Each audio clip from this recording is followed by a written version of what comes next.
Geometric shapes the size of a football field. What kind of machine can bend a stalk of corn over without breaking it? Can't be by hand, it's too perfect. So the aliens can't read our minds? No. Welcome to Rewatchability, the podcast where we rewatch old movies and TV shows to see if they hold up over time. My name is Blaine Waters. With me, as always, is Robert Larone and J.M. McNabb. And this week on the podcast, we have a special guest, Ryan Sprague. What's up, guys? I'm so honored to be here. I've been listening to you for a while now, so to actually have the tables turned and be the guest on a podcast, nonetheless yours, I'm a little nervous, I must admit, but we'll get through this and we'll get through signs as well. The tables are turned. Yeah. Sounds very dramatic. Yeah, we're like a Bond villain. This is great. I like to start with a bang, for sure. Yeah, exactly. And we like to start by thanking our sponsor, HelloFresh. You can go to hellofresh.ca and type in Rewatch50 for 50% off your first order. It's fresh food that comes to your door, and you can cook it yourself. It's pretty great. And thank you to our Patreon sponsors for giving $1, $3, $5 a month to keep the lights on here. We really appreciate it. And in return, we get the podcast early to you guys and other little perks, like maybe coming up some back catalog stuff. Yeah, not our show. Like, we'll send you old catalogs. Yeah, like Sears catalogs. catalogs. Got a bunch of them from... Rob's been using them as furniture and toilet paper. So. Exactly. I got them from Mike Myers' brother. And this week on the podcast, like Ryan said, we're going to be talking about M. Night Shyamalan's... Shyamalan. Yeah, we've done like 3 of his movies. You can't pronounce his name yet? He's your favorite director. He's your favorite person. I just call him M. Because you feel like James Bond. The divine Miss Exactly, yeah. We're doing his 3rd movie in his oeuvre. Well, it's kind of his 3rd movie. It's like his 4th or so, if you count other like that. The romantic comedies. Yeah, exactly. Well, yeah, didn't he write a Rosie O'Donnell movie or something? First Kid? Yeah. Yeah, this is his first... or his 3rd directorial movie, right? Exactly, yeah. And like part of what's considered his oeuvre. So it's Signs with Mel Gibson and Joaquin Phoenix and aliens. And some kids. And some kids. Not just any kid. You got Little Miss Sunshine and a Culkin. A Culkin. And we should mention the tie-in why we're doing this and why we're doing this with Ryan is because Ryan hosts a podcast on our network, the Antica Network, called Somewhere in the Skies. Mm-hmm. Do you want to give us just like a quick summary of what your podcast is about, Ryan? Yeah, absolutely, man. So I have been, interested in the UFO phenomenon ever since I was a kid. I did have what I perceived to be a UFO sighting when I was 12 years old. Actually up near you guys. This is off of Lake Ontario. What, really? And, like on the U.S. half? Yeah. Or on the Canadian side? On the U.S. half, yep. I used to camp right on the border, and I was fishing one night. I look up, and I see these 3 white lights in a triangular formation, that red light in the middle, just floating over the water, completely silent. It was terrifying. I didn't know what the hell I was looking at. I called for my dad to come out, see what it is, and he's watching a Yankees game inside, so I couldn't really pull him away from that. But he did eventually come out. He did see the tail end of this thing as it floated towards you guys, and I was hooked after that. Yeah, right towards your house. And that fear kind of turned to an obsession. I started looking into the phenomenon ever since, and that led to, interviewing people about having seen UFOs in my hometown of Syracuse, New York, and sort of branching out from there. AOL was big at the time, chat rooms and message boards, so I started going on there, and the rest is sort of history. I heard about more and more sightings that people were having. I started writing for magazines, and that led to a book, and then eventually the podcast, which is where the book ended and the journey continued. In just, hashing it out with people, having a debate about what these UFOs could be. Are they alien? Are they top secret military technology? Are they demonic? I mean, the possibilities are endless about what these things could be. Whatever they are, they're unidentified. We don't know what they are, but that's kind of what the podcast is about. I bring people on in every walk of life, whether they're, an academic, a scientist, a musician, your local barista at your coffee shop, whatever. I just want to hear what everyone thinks about this topic and what profound implications it could have if we did discover that, maybe this was alien. Who knows? So, yeah, that's what Somewhere in the Skies is all about. That sounds intense. It's really intense. Have you interviewed any lapsed priests who flipped back again after a UFO encounter? I've interviewed someone who actually became a priest afterwards. Oh, really? So that was pretty interesting. Yeah, this guy, he claims that he was abducted by aliens, all right? During his abduction experience, he says that he saw a symbol by whatever these creatures were that abducted him, and it was, it was a fist, or excuse me, it was not a fist. It was two hands clasped together, like praying, and a lightning through it. So he perceived this as, I got to start praying. I got to become a priest. Oh, man. It's like alien emojis. If the symbol for Christianity was like a fist and a lightning bolt, I might be at church right now. Yeah, that sounds awesome. Dead guy hanging off a cross. You know, Although Mel Gibson loves that. Yeah, he sure does. Yeah, we should probably get into the movie. Well, that sounds great. I think you're going to bring a level of expertise to this stupid movie that we're going to talk about. Yeah, and intensity to usually just gags from us. So let's go around and talk about the first time that we saw signs, and maybe if we had anything with aliens or what we believe in. Yeah. Rob? Did you see the signs? Did it open up your mind? You saw signs? I was going to make a Ace of Base reference. I'm sorry. So I never saw the sign. I never opened up my eyes. You've never and seen saw the signs? sign. No, I didn't see it. No, I loved the first two. I mean, I loved Sixth Sense and Unbreakable, and I guess I might have missed. I can't remember whether Mel Gibson was already awful at this point. Maybe that was the reason. We'll get into it maybe a bit more later, but to give you a bit of a context, this movie came out in 2002. Right. Passion of the Christ came out in 2004. Right. And I believe his DUI, where he said that Jews were responsible for all the wars in the world, was 2006. Oh, okay. So just to give you a little bit of a timeline for Mel Gibson's It's hard awfulness. because our feelings have changed about him. But for some reason I missed this movie. Oh, you mean since then? Not like we're okay with him now because he's in Daddy's Home too. I thought that's why we were doing this.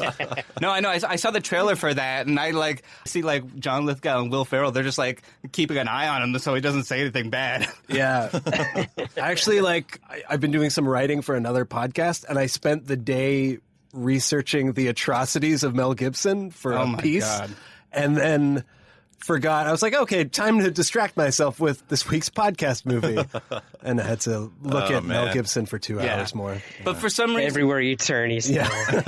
But for some reason... He's on my roof outside my window. I didn't see this movie, and then, M. Night Shyamalan became ridiculous. Right. His movie... People just started to question whether or not he was a good director. Yeah. So I didn't see this one, and I sort of thought that maybe this was on the precipice of him starting to become ridiculous or something. So I never saw it, was sort of interested in it, but just never got around to it. As to the other question, I haven't personally had any experiences with the UFOs or anything like that. My dad's really into a lot of the subject matter, and I remember definitely having old alien magazines lying around the house and spending a lot of time watching the skies and, looking to see what lights were moving and in what sort of patterns. So the subject matter, I think, is interesting to me as well. I don't know whether I believe in all of in everybody's story about encountering aliens. You don't think Jodie Foster's dad is out there on a planet somewhere? Yeah. My dad's on a planet somewhere. What about you, JM? I saw this movie in the theater. Yeah. Because I really liked M. Night at this time. And I really liked this movie at the time. I remember not liking the ending because it felt like the twists had become such a prescribed component of his movies, and I was so into it when they were just kind of barricading themselves in the basement, which we'll get into, obviously. Oh, great scene. Yeah, so I felt like the end just kind of it felt like something that was tacked on out of some kind of need to fulfill the audience's expectations that there would be a twist.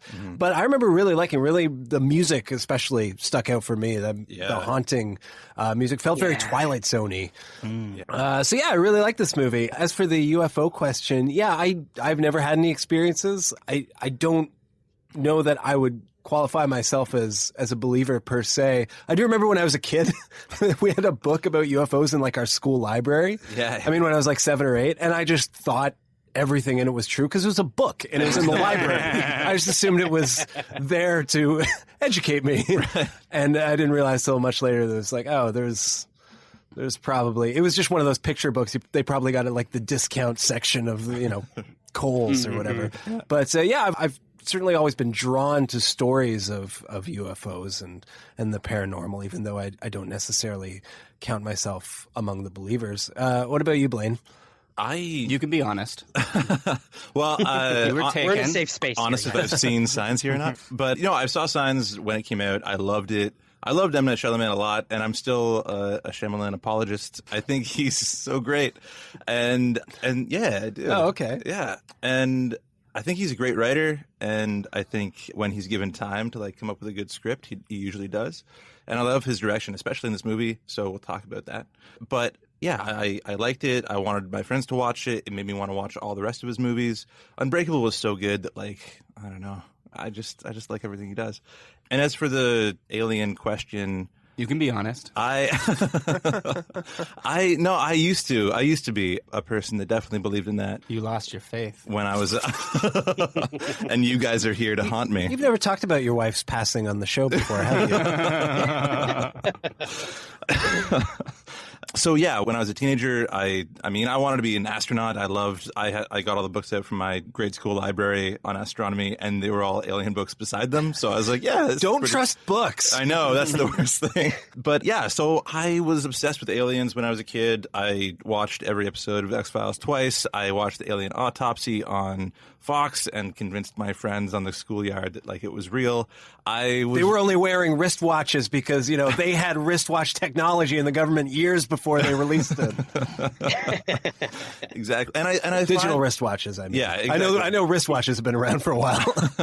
I find that stuff all really intriguing now. I listened to your Ryan, your episode on the Andreasen incident, and that stuff is still fascinating to me. I was listening to that too. Yeah. And whether there's any kind of factual evidence for it or not, I still like that the rumor is out there to make us think that, there could be something more. And I kind of like that. So what about you, Ryan? When did you first see Signs?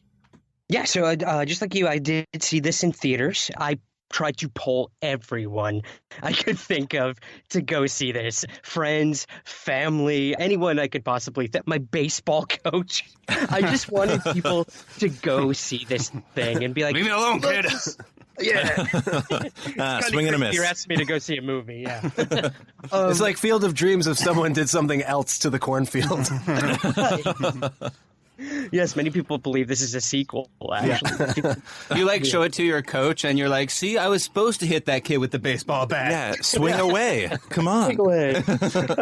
But yeah, I did see it in theaters, and by the end of the movie, I kind of had that same feeling of that tacked on ending or whatnot of, oh, okay, this isn't really what I was expecting. So, but I did really enjoy the film for what it was, for kind of the theories that M. Night brought to it in terms of the mythology behind ufology, the study of UFOs, the decades and decades of research into crop circles and UFOs and alien abductions. They did their homework, definitely, for sure, but we can definitely get into that. Yeah, we didn't even really talk about crop circles so much in our intro, but yeah, this is kind of all coming from the sort of, I guess some of them have been exposed as hoaxes, the whole crop circle phenomenon.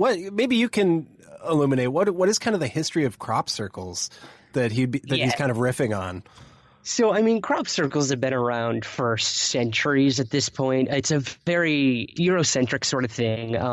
They were seen all over England. And like you said, yeah, a lot of them have been proven to be hoaxed by people who go out there at night and they use these wooden boards and attach them to their feet and they're stomping the corn down.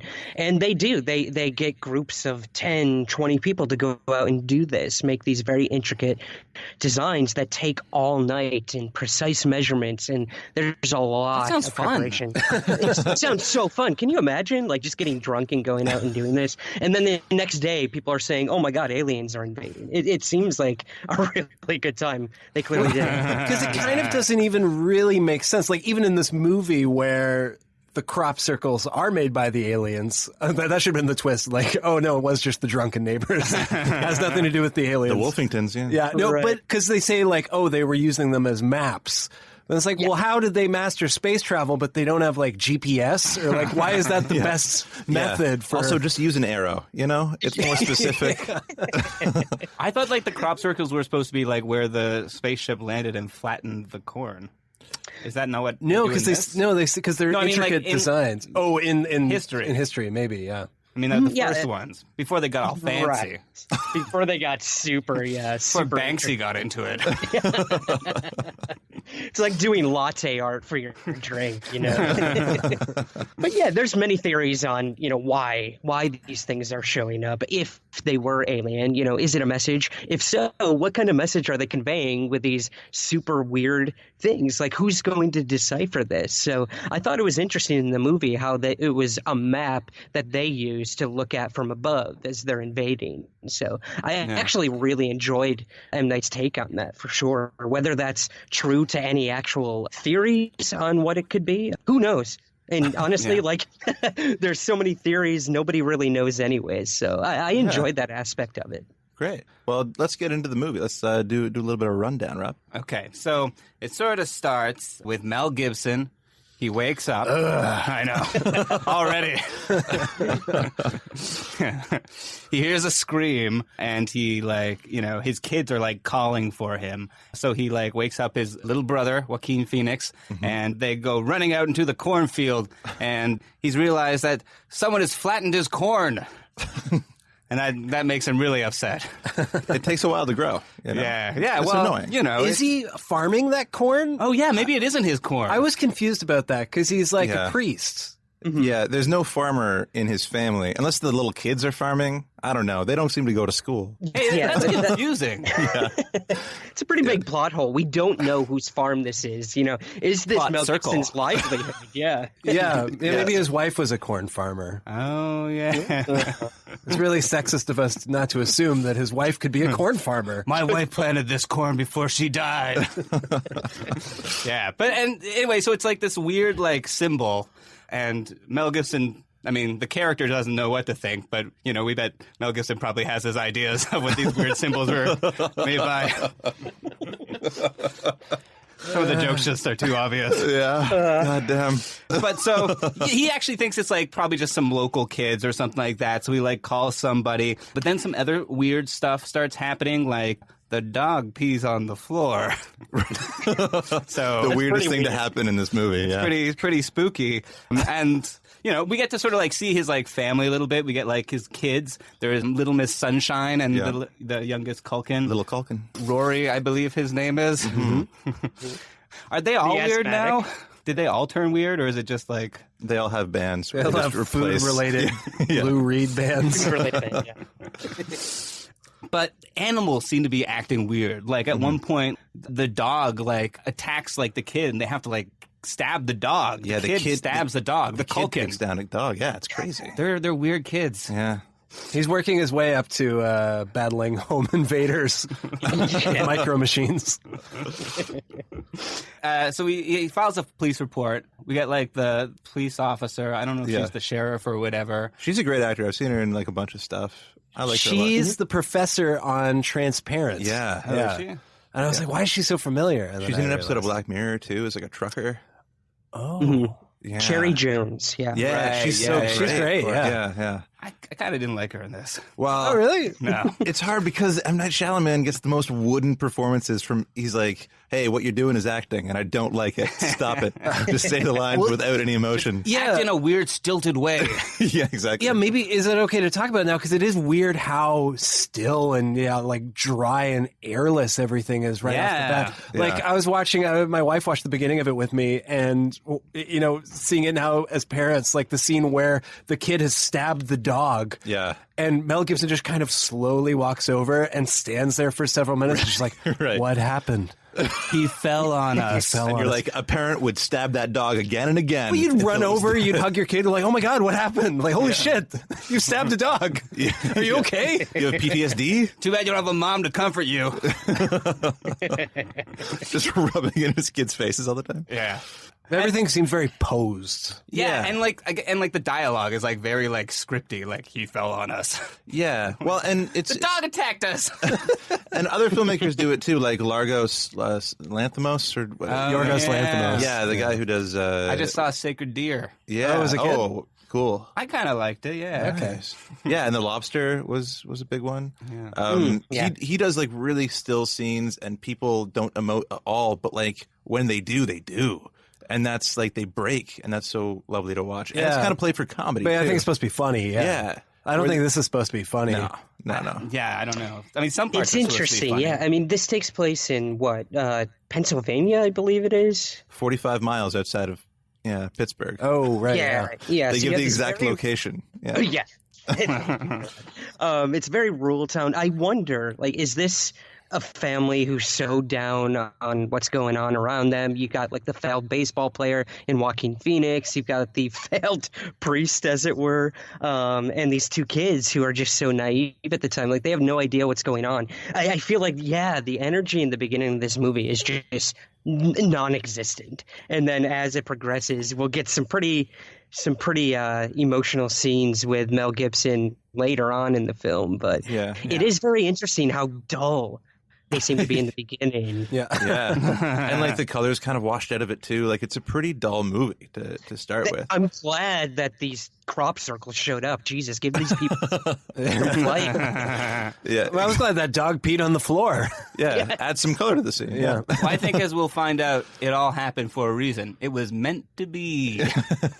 But Cherry Jones is kind of the first person that comes in and gives some comedy to it, because she's saying that like there are women high jumpers that can jump that on the was roof. so weird. Yeah, it's weird, but it's meant to be weird. I don't know. Okay, so we should say Mel Gibson sees an alien outside of his window and runs out Yeah. And chasing him. Yeah, and then they're like describing Presumably it- because he thinks he's some kind of minority. Well, aliens on this planet are. He is. That's true, yeah.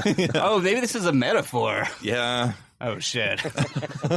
Yeah, but she's like says like, are you sure that it was a man you saw? Couldn't have been a woman. Yeah. And then Joaquin Phoenix is like, it sure wasn't no woman, because I haven't seen a woman run like that or something like that. Yeah. And then she's like, well, I've seen women Olympians, and they got them Swedish high jumpers. Yeah. But you know what? I kind of like that for a character, because she's a small town cop that's probably had to talk about what women can do for the longest time.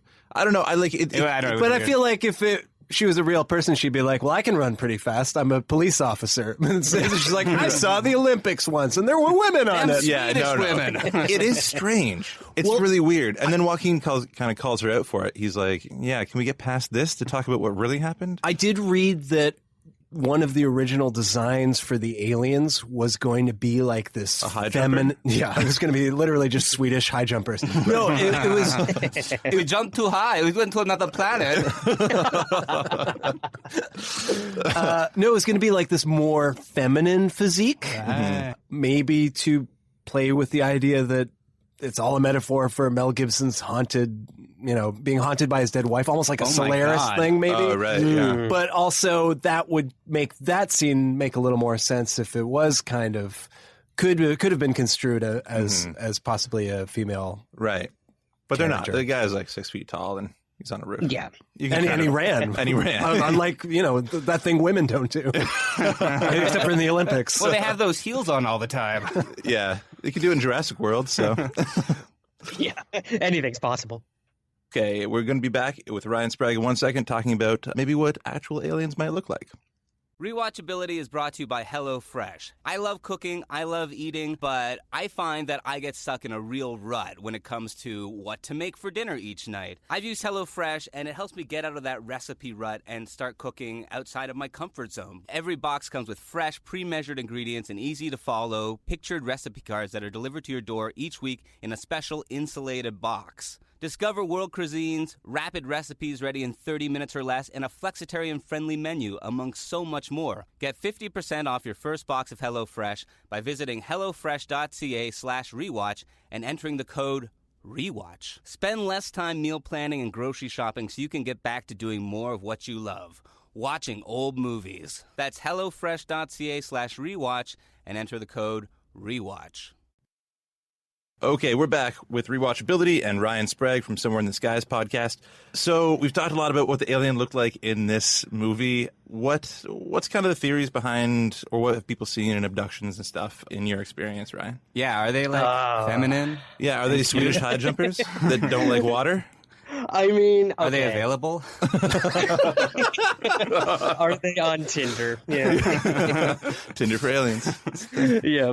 So, I mean, it really runs the gamut here, guys. I mean, I've heard everything from these prototypical greys, these small, skinny, very androgynous creatures with the big black eyes. We know it. It's so big in pop culture. That's the main one that I've come across. And they seem to be like drone-like almost, that they don't have any emotion. They're just sort of acting very robotically. Are we sure they're not in an M. Night Shyamalan movie? Because that could be the... Yeah, he's directing them. Yeah. But they never wear pants. They never wear pants. Yeah. They're like Donald the Duck. It's fine. Yeah. Donald the Duck? Yeah. Donald the Duck. He never wears pants. It's just Donald Duck. There's no the. He's not His Donald last the Duck? name's Duck. I think it's because your mom bought you some weird off-brand Disney products where they couldn't say Donald Duck. Yeah, and Neptune the dog. It's fine. It's all. Yeah. Sorry. So we have the grays. I know they're kind of like the tall green guys too, which is kind of tall green reptilians. Yeah, these lizard-like creatures. Well, those are just our overlords that control the government, right? Yeah, they have a human mask on. When are they going to do something about Donald Trump? You think our lizard overlords would be getting a little bit concerned? The Democrats? Yeah, I mean, probably. That's literally where we are right now. Guys, I mean, as an American, if they haven't done it by now, I have no faith in these higher intelligences. That being said, those are another one. And then it's funny you mentioned the sort of Swedish tall thing. That's another big one in alien mythology, are these Nordic, tall, blonde, blue-eyed, humanoid-looking things that are often reported in abduction experiences, overseeing what these little gray aliens are doing to the humans. So it's fascinating. Oh, wow. Man. They're complicit. An interesting thing. Yeah. They're all working together, this galactic federation. I didn't know that white supremacy was like intergalactic. It is galactic, man, at this point. Wow. So at this point, they've started, it's not just happening to them in the movie. There's been other occurrences that they see on TV. I think at this point, there's a whole bunch of ships over Mexico City. Oh, yeah. And they're just sort of floating there. Yeah, they can't get into the States because of that wall. It's 20 feet high. They'll build it bigger. That's what it's to keep out aliens. Right, yeah. It's not on the news. And we also learned a bunch of stuff about the characters too. Joaquin Phoenix's character used to be a baseball player. Well, in another weird scene, they all go into town. And they all kind of split off and get these things. It's such weird scenes. The scene with Joaquin Phoenix is.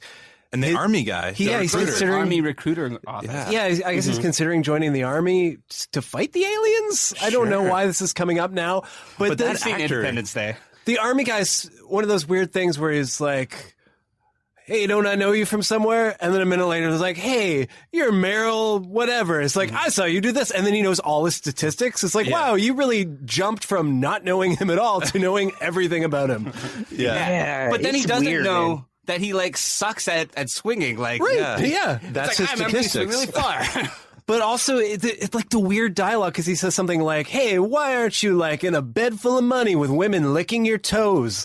Oh, It's man. like, who thinks that's a thing? And weirdly delivered, because this actor is taking like such delicacy with every line. Is so weird. It's like, I know you. It's such a weird delivery. Yeah, if the reveal had been that was an alien who had killed the real army guy in town, I would not have been surprised. Yeah, he was just sitting in IKEA furniture. And then, if the scene wasn't weird enough, a guy that we hadn't seen in the scene prior, played by Michael Showalter for some reason, is like, he's a terrible baseball player. He swung at every pitch. And then Joaquin Phoenix says, it felt wrong not to swing. At which point I said, then you do not understand baseball. That's not how baseball works. I understand not to swing. It's a nice metaphor, but it's literally not how the game is played. It's like a race car driver. It felt wrong not to crash. It's like, you don't know the whole thing of your sport. It's like a hockey player being like, I don't want to use a stick. It's a metaphor for life or something. This was like the meanest way to give exposition to a character ever. I fucking hated learning about these characters because it was always delivered in this really odd, stilted way. Yeah. Let's get the guy from Stella to shit talk Joaquin Phoenix for some reason. I was like, that can't be him. It must be like just someone who looks like him, because it's such a bit role in this weird movie. Like, it's not anything up his alley. He's never done another movie like this. I don't think so. Yeah. It's so weird. And the next weird thing that happens after that is because they're all in town and they see M. Night Shyamalan walking to his like car with some groceries, and then they're like, "Is that him?" Yeah, like, yes, the director. That's the man making this terrible movie. It feels like a scene from like a freaky 60s postmodern play where everyone realizes they're in a movie. Yeah. Is that our author? Yeah. But then, like, what we find out eventually is it's not just like a cameo, like a Hitchcockian cameo where he, like, shows up holding groceries and then we're never going to see him again. Or like an Unbreakable when he's like a doctor, or like in Sixth Sense. Yeah. Like, Mel Gibson's big thing is that he lost his faith when his wife died. She died in this terrible car accident. And we later find out... And we don't know how terrible it is yet. Oh, no. It's so terrible. Give M. Night Shyamalan credit. He definitely, like, ramps it up and, like, feeds us the information little bits. Oh, it's so great. But we find out that M. Night Shyamalan is the guy who killed his wife. Well, he needed to start the story somehow. Yeah, but he probably actually did kill someone's wife. And he said, it's all happening for a reason. I want to put in a swimming pool. This movie's going to be big. It's weird. It is weird. It's really weird. And I learned recently that M. Night actually didn't tell Mel Gibson that he was going to be playing that role until moments before they started filming. No kidding. He would have been like, what? Weird. You can't get me like Ian Holm or somebody? It does feel like this first run of movies that he was almost just like making movies to Trojan horse his acting career in a way. Yeah. Like he was just building up a reel for himself and accidentally making hit movies. Yeah, at least Sylvester Stallone did it in earnest. You're like, all right, that's good. I know what you're doing. Yeah. Have you shown James Cameron my audition? The other problem is he's not very good. Oh yeah, he's the most wooden of them all. It's like he gives line readings to everyone. They're like, oh, just do it like that. But he's actually just a bad actor. That's why he directs actors in that way. He's like, he doesn't want anyone to give a better performance than him. Right. That's great. My other big thing is when we realize that he is the person who killed his wife, Mel Gibson's wife. Accidentally. Is he not? Yeah, it was an accident. But I mean, was there no repercussion to that? I know he feels that inner guilt, but it seems like he's just running around town, getting his groceries. He seems to be the only non-white person. I think he lives next door. Town. Yeah. Yeah, wouldn't he at least get like his license suspended or something? Yeah. You do have to wonder, yeah. If I killed some guy's wife in my town, I would probably relocate. Well, also, or apologize. Or apologize. Well, that's the other thing. We find out that later in the movie he hasn't apologized. He's been waiting to apologize all this time. So yeah, it's just weird. I just thought I would, see you randomly and stare at you weirdly. Yeah, and then I'd, say sorry, and you'd be like, cool. I'm sorry for locking you in the bathroom. No, you killed my wife. Oh, right, sorry. But then, okay, we should probably get into some of the themes of the movie. And the way I want to go about that is by mentioning Well, first there's the conversation between Mel Gibson and Joaquin Phoenix where, Mel Gibson's kind of talking about how he lost his faith and saying like, there are people that see things and think they're luck, think Some they see happen for a signs, reason. yeah. Others see signs. Some people just see coincidence. Some people don't see signs and then they kill somebody in their car. Is that what this movie's about? Yeah, there was a speed limit sign right there.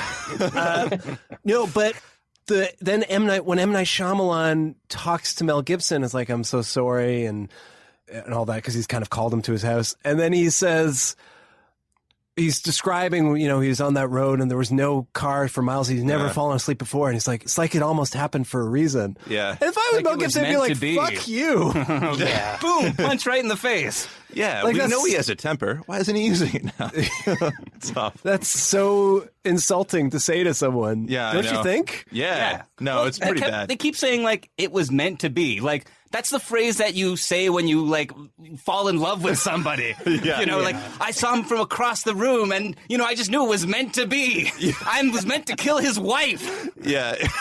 Yeah, exactly. In the most brutal, gruesome way possible, which we'll get Oh, to. yeah. But my God, Yeah. I feel like that's an interesting observation because we often hear, with religion and whatnot playing a big role in this, like, oh, it was, it was meant to be. Like, God wanted this to happen. And I often, say to myself, isn't that just an excuse for the way humans behave? Is you're pinning the blame on something else? Yeah. Does So everyone I who thought that suffers was interesting. tragedy have this? Are there always clues given out before someone dies? And like Or an animals going to. alien invasion. Yeah. Yeah, exactly. yeah, like I don't Whenever know. your dog pees on the floor, Yeah. call around. Then your wife's about to divorce you, so watch out. I don't know. I just found that kind of insulting. Yeah, no, Oh, it's, yeah, it's for pretty sure. bad. The other thing that I found insulting was that he just says, "Oh, and they don't like water," boom, and drives away. And I was like, as a viewer, I was like, well, shit. Like we could have kind of maybe figured that out later in the movie without you saying it. He also says he caught one in his pantry. Yeah. Yeah, And then Mel Gibson goes in and, takes a look at it. I kind of feel like the other which thing is a great scene. I really like that scene personally. But like, are people doing this all over the world? Because on the news, they never say like, we caught one and here's what it looks like. It's always just like shaky birthday party. But like this random veterinarian is able to capture one. So I don't know. It Yeah. just felt like almost like I wish they had just Well, what does TV. he have in his pantry? That's the question. Like alien Well, bait.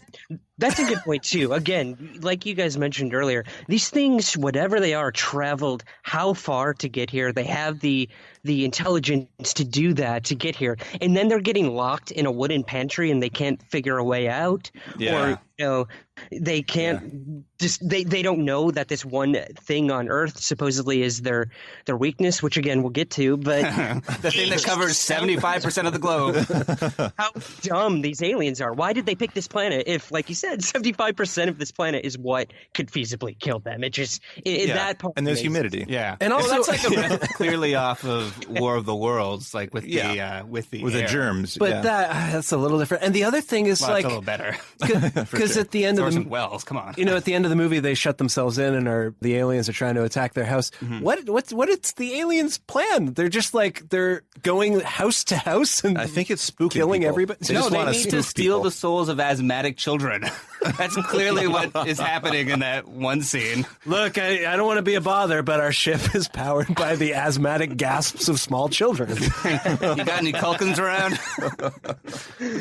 Oh, man. But the other thing, like, because I really liked this movie when I was younger, like I said, but I feel like a lot of people were turned off. A lot of people that weren't religious were turned off by what they thought was very kind of preachy. Yeah, it was a religious message. religious. Yeah. And I always saw it, I kind of dug it because I saw it almost more as a metaphor. It was almost more about like believing in yourself or not like torpedoing your whole life and your path just because, tragedy befalls you. Yeah. And just the idea of a priest losing faith is kind of like a very extreme version of that story. Yeah. So I kind of connected to that. But watching it now, like with the thing, saying like, oh, it was meant to be and all that. And then at the end, Mel Gibson says like, someone did save us or something. Like it felt more preachy to me now than it did then. Well, and that's what happens when you have like a theme that you're setting up and you're really strong arming it and you want everyone to know what your theme is. Like, why does he have to be like a priest? Yeah. And why does Joaquin Phoenix have to be like the best baseball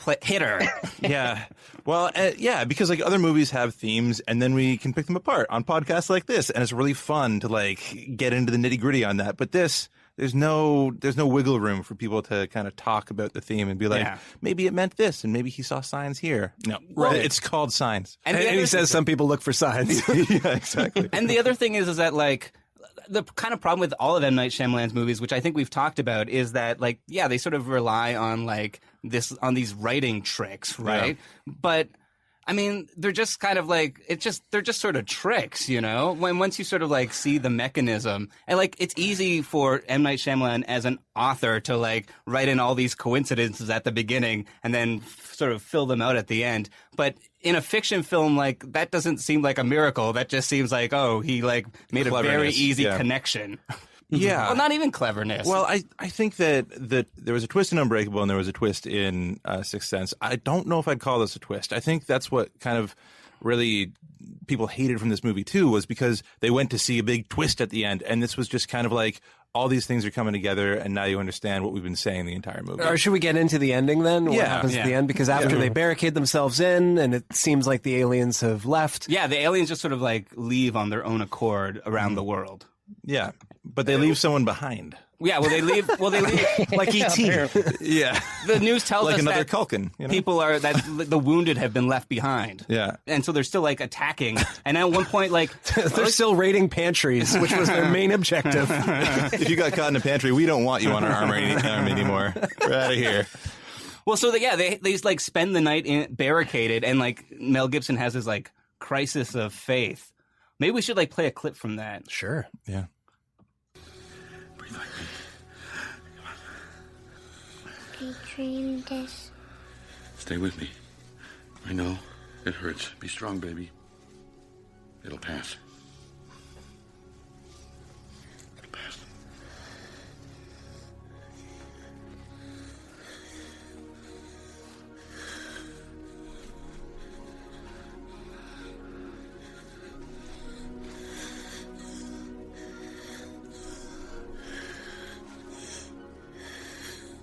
Don't do this to me again. Not again.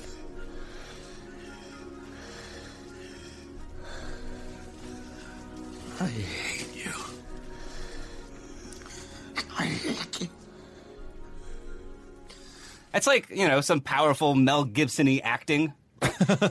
Yeah. Yeah.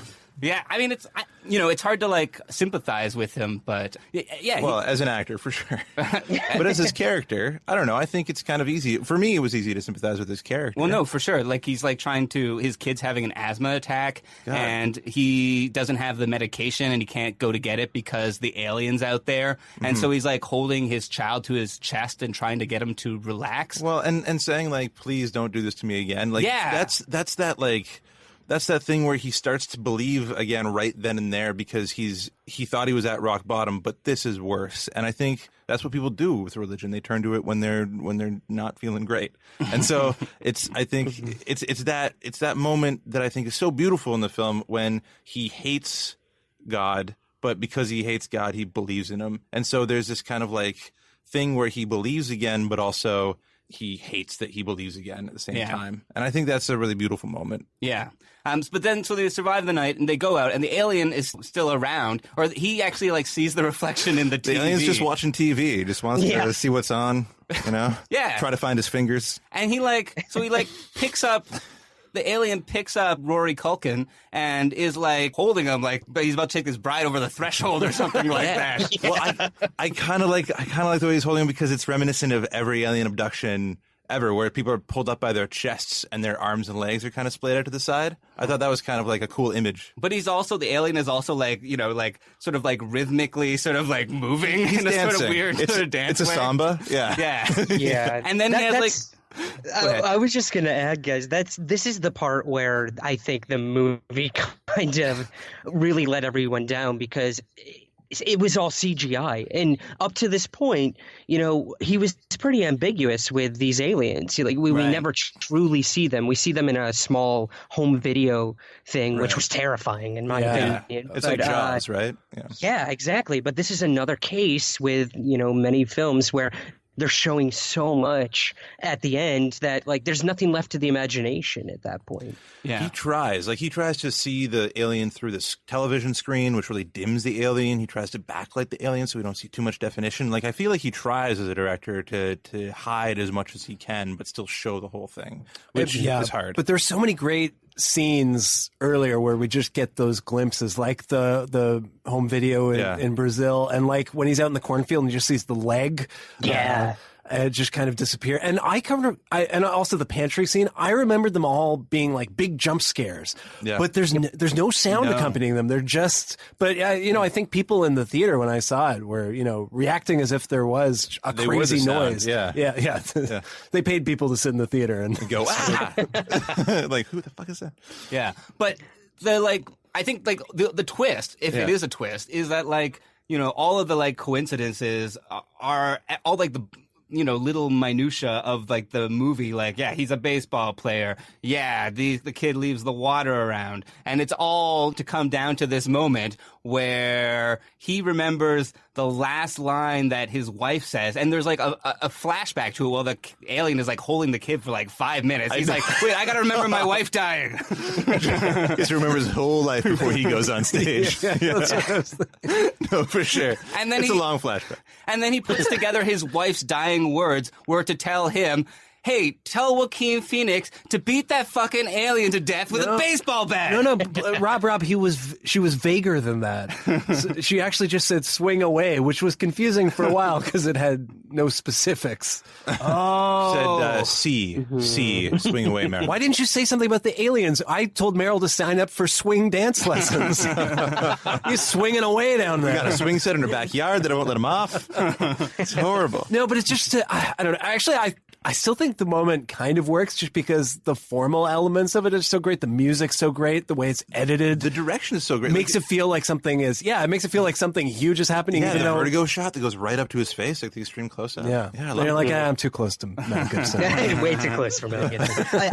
I think my favorite line in this whole movie where you really get your heart pulled is when Mel Gibson says to the sheriff, you know, is this the last time I'm ever going to speak to my wife? And that moment alone just got me so much. And she says, yes.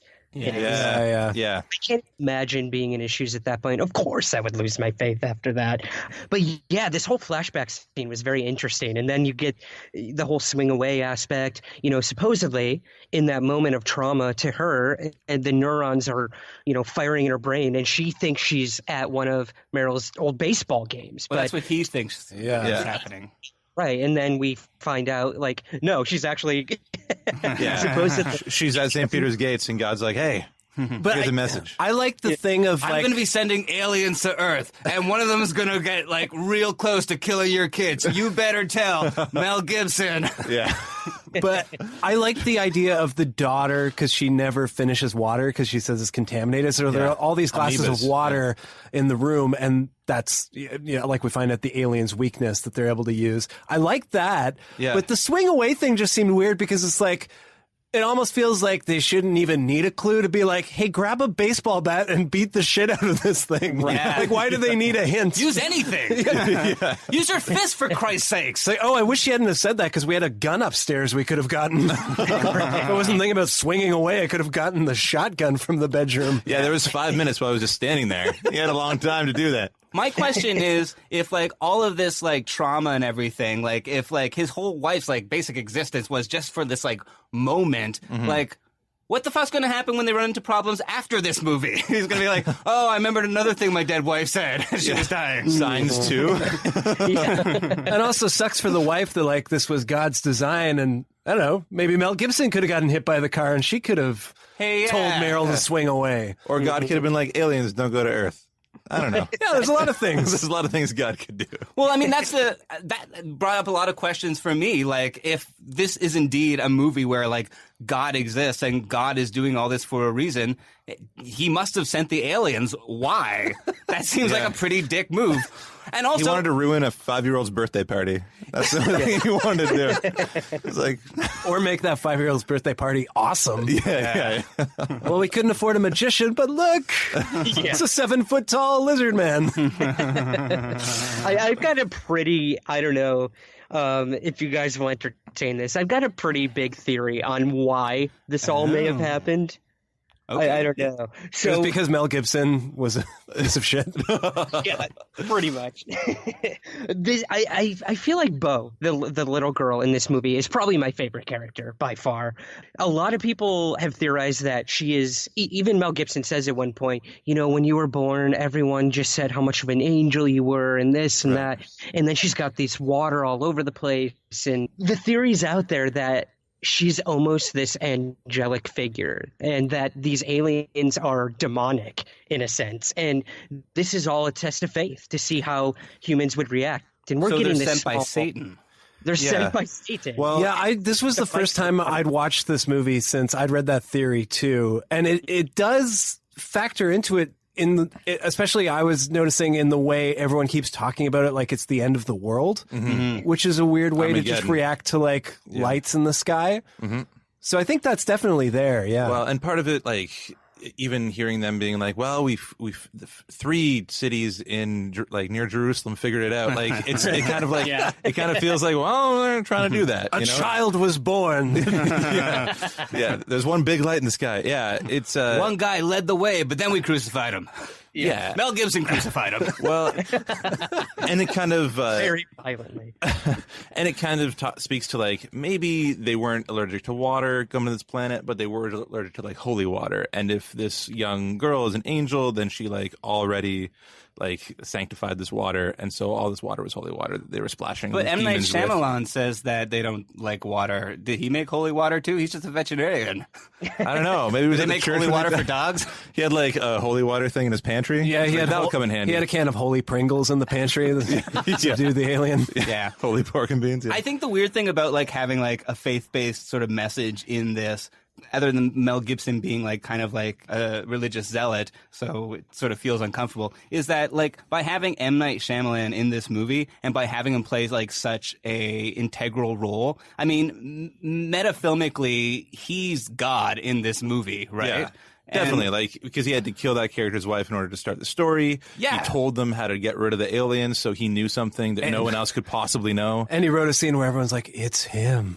Yeah, he wanted to feel important on set for a day. Yeah, for sure. That's weird and, I don't know, just kind of lame, I think. I don't know. I think it's kind of fun that he puts himself into the movies like Hitchcock did with this whole kind of spot him thing. Yeah, but if he could act... Yeah. Yeah. Yeah, I mean, it's clear. On one hand, I like it. Yeah, Hitchcock is a huge inspiration. I mean, that whole scene where the aliens are invading the home is right out of Birds. There's no denying that whatsoever. And I feel like, yeah, he goes that extra step where it just becomes annoying when he has more than a minute of dialogue in his own movie. Whereas Hitchcock, you just might see him in the background somewhere walking by or doing whatnot. So, or in a newspaper or something, yeah. The other thing that occurred to me I wanted to mention is, speaking of the Birds, it felt a lot like the short story The Birds, which all takes place in a farmhouse and is about a family. So in a way, it almost feels like an alternate version of what The Birds could have been. That's cool. Yeah. That's a cool way to look at it, too. Yeah. Yeah, I mean, it also borrows a lot in non-Hitchcock from War of the Worlds. There is the original radio play, not the original radio play because it's from a book, but the radio play version. Well, that should have been the twist. The twist should have been they were just watching a mockumentary on TV. Yeah, that's right. They weren't paying enough attention to the commercials. Yes. Media literacy, folks.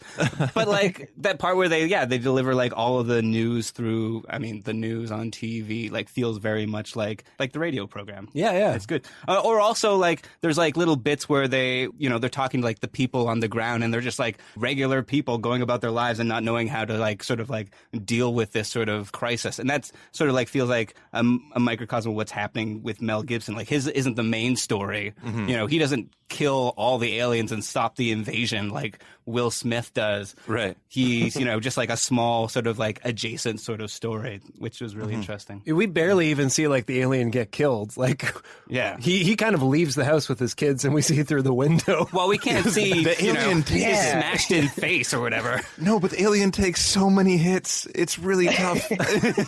My question: what did they do with that body? Like, did they give it a Alien Christian autopsy. burial, Buried in the or cornfield. Put a Did they wristwatch bring on it it. to Area 51? Yeah, you don't know at that point. It's like, where does Earth go from here? They were just invaded. We have an alien body. Like, what do we do now? Yeah. Science too. So do we want to go around and talk about if we thought this movie was rewatchable, Rob? I'm going to be honest, I did not love this movie. And I sort of feel like there are parts of it that I just don't want to like. I don't want to like the theme of like faith, and I don't want to like Mel Gibson, and I don't want to like an M. Night Shyamalan movie for some reason. So it's kind of hard to get around There's a lot that. going against that. Yeah, and like so much of like the acting is like wooden and the script is like weird, but at the same time, like I feel like I should probably give it another shot at some other time, and maybe I might enjoy it at that point. But I don't know. I was really on the fence. I'm gonna say like mildly rewatchable because I think there's a lot of really good stuff in here. I think even Mel Gibson's pretty good, but it's not. I don't know. It was kind of a chore to watch. What about you, Jam? That music's so good. I love the so music. I think there's Over the opening credits too. Yeah. like just that little touch of piano and Yeah. it's great music. There are some scenes I just think are fantastic. Like that scene where he's out in the cornfield and he sees the leg. yeah.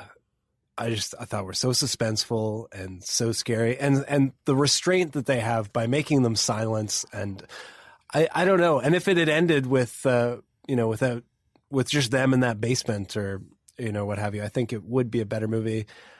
Also, Mel Gibson's hard to watch. Yeah. It's hard. I mean, I feel like I can still watch Lethal Weapon because it's just like he just feels like Riggs. But watching a movie where I know the character less, it just feels like it's just that guy I don't like. Yeah. And now he's in movies again, and it's weird. I hope he's not listening. No, I hope he is listening. He's our Fuck you, biggest Mel fan. Gibson. No, I don't know. So it's a lot of contradictions watching this movie, and I do feel like I think like UFO culture, like a part of me, like I love stories, even though I'm not religious. I do love stories of religion if I don't feel like they are being preachy, like Yeah. if If it's not like God is not dead or whatever. well, as long as it's not like trying to preach to me directly, like even the setup. Change your ways, Jam. Kevin Sorbo really just weird looking for- at you. Well, it's, Mel yeah. Gibson to Speaking say. of Kevin Sorbo, that I was going to just say, like the kind of setup of this movie, I feel like has been really adopted by like Christian film. Yeah. Like Though The Exorcist did it first. The Exorcist did it too, but it was like the guy's mom or something. But it's a similar kind of thing, like the Kevin Sorbo movie, that movie The Shack that came out. It's always like the guy's got a dead kid or a dead wife, and Dead wife syndrome. he's become an atheist, and It's weird that they named a very religious movie The Shack, because that's like a horror movie title, or like a porn movie. Like it just feels like it's not a religious movie title. that is the least of that movie's problems, by the way. Yeah. No, so I don't know. Like, I didn't feel like it was always that preaching. I do like movies that are kind of, that play with the mythology of religion or the message of religion, even though I'm not necessarily religious. So I didn't, but even like the ending where he's like, I would have liked the ambiguous ending where we don't totally know where Yeah. we're left with this character's spirituality. But You in the know end- he's going to find his faith at the end. They always do. Yeah, but literally Like, I don't believe it still. the last shot of the movie is him trying on his priest outfit. Yeah. That was just a little And then too going, much. yay, church, running out the door.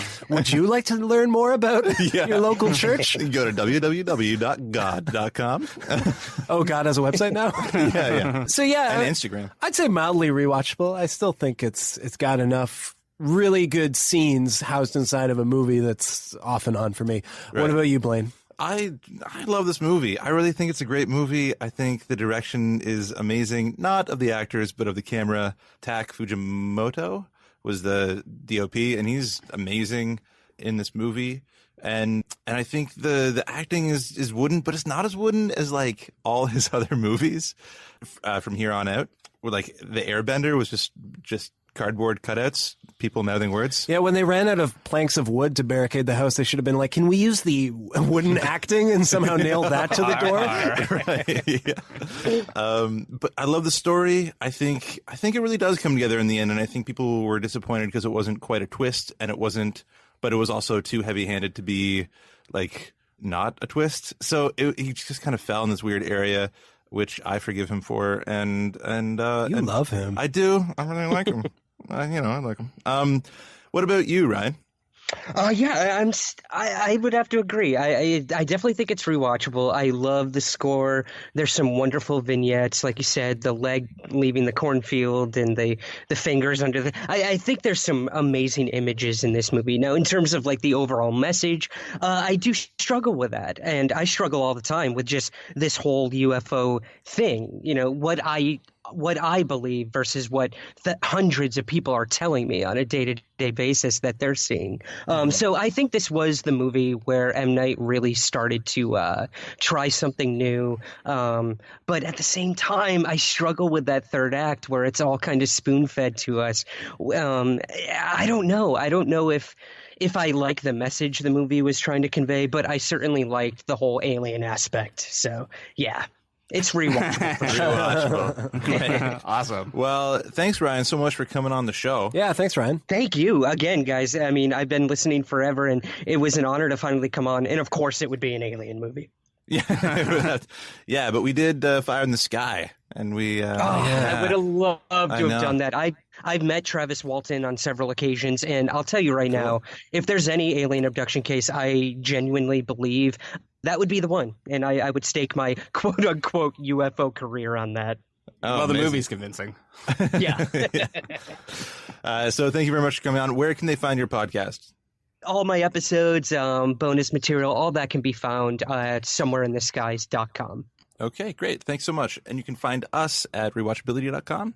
You can go on iTunes and subscribe and rate us at 5 stars. You can go to patreon.com/rewatchability if you want to throw us a bone. And you can go to Facebook and Twitter to talk to us. Yeah, I just want to clarify, we don't want actual bones. No. No? Okay. Thanks. That would have worked if this was a dog movie. Yeah.